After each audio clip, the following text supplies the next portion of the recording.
কুমারী মেয়ে চিনবেন কিভাবে? কুমারী মেয়ে চিনার জন্য রাসূল সাল্লাল্লাহু আলাইহি সাল্লামের হাদিস, তিনটি আলামত রাসূল সাল্লাল্লাহু আলাইহি সাল্লাম বলেছেন। সুনান ইবনে মাজার বর্ণনায় হাদিসে এসেছে 1861 নম্বর হাদিস। আমি যখন এই হাদিসটা নিয়ে রিসার্চ করলাম, আমি কমপ্লিটলি সারপ্রাইজ হয়ে গেলাম। রাসূল সাল্লাল্লাহু আলাইহি সাল্লাম 1500 বছর আগে, 1400 বছর আগে প্রায়, কিভাবে এই গাইডলাইনটা আমাদেরকে দিয়ে দিয়েছেন। অর্থাৎ বিয়ের আগে মেয়ের ভার্জিনত্ব কোথাও নষ্ট করেছে কিনা, এই ভার্জিন ঠিক আছে কিনা আপনি চিনবেন কিভাবে? কুমারী মেয়ে পছন্দ করা, এটা যুবকরাও পছন্দ করে। রাসূল সাল্লাল্লাহু আলাইহি সাল্লাম এসব কারণে কুমারী মেয়েদেরকে বিয়ে করতে বলেছেন। বুখারীর হাদিস, জাবির ইবনে আব্দুল্লাহ রাদিয়াল্লাহু তাআলা আনহু থেকে বর্ণিত, তিনি বলেন, আমি বিয়ে করলে রাসূল সাল্লাল্লাহু আলাইহি সাল্লাম আমাকে জিজ্ঞেস করলেন, তুমি কেমন মেয়ে বিয়ে করেছো? আমি বললাম, পূর্ব বিবাহিতা, অর্থাৎ বিধবা কিংবা পূর্ব বিবাহিত হয়েছে, হয়তো স্বামী ছেড়ে দিছে, এরকম হতে পারে, এরকম মেয়েকে বিয়ে করছে। রাসূল সাল্লাল্লাহু আলাইহি সাল্লাম বলেন, কুমারী মেয়ে তুমি কি চাও না? তার মানে বোঝা গেল রাসূল সাল্লাল্লাহু আলাইহি সাল্লাম কুমারী মেয়েকে বিয়ে করা এটা রাসূল সাল্লাল্লাহু আলাইহি সাল্লামের পছন্দ ছিল। বুখারীর হাদিসে এসেছে। এজন্য কুমারী মেয়ে বিয়ে করবেন, ঠিক আছে, সবাই তো চায়, সবাই করেও আলহামদুলিল্লাহ। এখন কথা হচ্ছে, কুমারী মেয়ে বিয়ের আগে তার ভার্জিনত্ব কোথাও নষ্ট হয়েছে কিনা, সে বাকেরা না সাইয়্যিবা, এটা চিনবেন কিভাবে? উসুলে ফিকহার মাসালাও কিন্তু আছে। আমি যখন উসুলে ফিকহ নিয়ে পড়েছি, আমিও কিন্তু এই বিষয়টা খুব, তখনও আমার দ্বিধাদ্বন্দ্ব ছিল।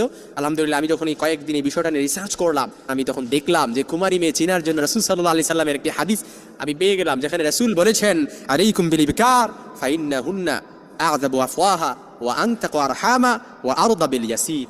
অর্থাৎ কুমারী মেয়ে চিনার জন্য, প্রথমত তাদেরকে চিনার জন্য আদাবু আফওয়াহা, রাসূল বলেছেন, আলাইকুম বিল ইবকার ফাইন্নাহুন্না, তোমরা কুমারী নারীদেরকে বিয়ে করো, কেননা তারা এক নাম্বার, তাদের আলামত হচ্ছে আদাবু আফওয়াহা, তারা কথাই মিষ্ট হয়। বিয়ের আগে দেখবেন কথা কত সুন্দর লাগে, অবিবাহিত নারীদের কথা অনেক ভালো লাগে, কিন্তু যার কথা শুনবেন তার কথার প্রতি যুবকদের একটা কথা আছে, অর্থাৎ তার কথায় আমি ক্রাশ খেয়ে গেছি। অর্থাৎ কুমারী মেয়েরা কথাই মিষ্ট হয়, এটা রাসূলের হাদিস। এই জন্য অনেক যুবকরাও দোয়াও করে, রব্বানা হাবলানা মিন আজওয়াজিনা ওয়া যুররিয়াতিনা কুররাতা আয়ুনি ওয়াজআলনা লিল মুত্তাকিনা ইমামা। আয় আল্লাহ, চক্ষু শীতলকারিণী একজন নারী আমাকে আপনি দান করেন।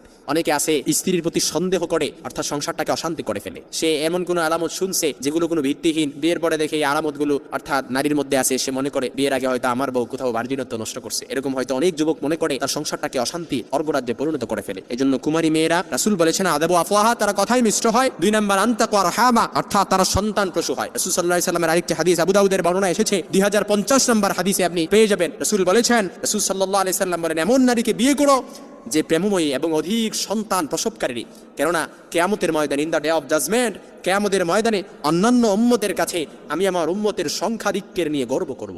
অন্যান্য উম্মতের কাছে আমার উম্মতের সংখ্যাধিক্য নিয়ে, এটা নিয়ে আমি গর্ব করব। রাসূল সাল্লাল্লাহু আলাইহি সাল্লাম এটা পছন্দ করতেন, সন্তান প্রসূ। এজন্য যারা কুমারী মেয়েকে বিয়ে করবে তারা দেখবেন, অর্থাৎ প্রথমেই তারা সন্তান নিতে একটু অতি আগ্রহ হয়ে থাকে, কিন্তু যখন বিয়ের দিন যত যাবে, যত বয়স হয়ে যাবে, যত ভারত্ব আসবে মহিলাদের মধ্যে, তত তারা সন্তান নিতে অনেক অনাগ্রহ প্রকাশ করে, অর্থাৎ অনীহা প্রকাশ করে। কারণ তখন তারা আস্তে আস্তে তাদের ভারত্ব চলে আসছে, তারা চাইলেও সন্তান নেই না, কারণ এটা তখন তাদের আর ভালো লাগে না। এই জন্য কুমারী মেয়েদের আলামত হচ্ছে আনতাকু আরহামা, তারা সন্তান প্রসূ হয়। 3 নাম্বার হচ্ছে কুমারী মেয়েরা, রাসূল বলেছেন, আরদা বিল ইয়াসির, অর্থাৎ তারা অল্পতে তুষ্টি থাকে। তাকে কুমারী মেয়েদেরকে বিয়ের আগে যেটা দিবেন এটা দিয়ে সে সন্তুষ্ট থাকে, তার বাবা যেটা কিনে দিচ্ছে ওটা দিয়ে সে সন্তুষ্ট থাকে। কিন্তু বিয়ের পর যখন স্বামীর কাছে চলে যায়, যখন আস্তে আস্তে তার ভারত্ব চলে আসে, বিয়ের দিন যত আস্তে আস্তে গড়ায়, অর্থাৎ বিয়ের দিন যত আস্তে আস্তে বয়স পার হয়, প্রবীণ হতে থাকে, তত সে কি করে, তার স্বামীর প্রতি অকৃতজ্ঞতা হয়। এই জন্য রাসূল মেরাজ থেকে এসে বলেছেন, সবচাইতে বেশি নারীরা জাহান্নামে যাবে। এর কারণ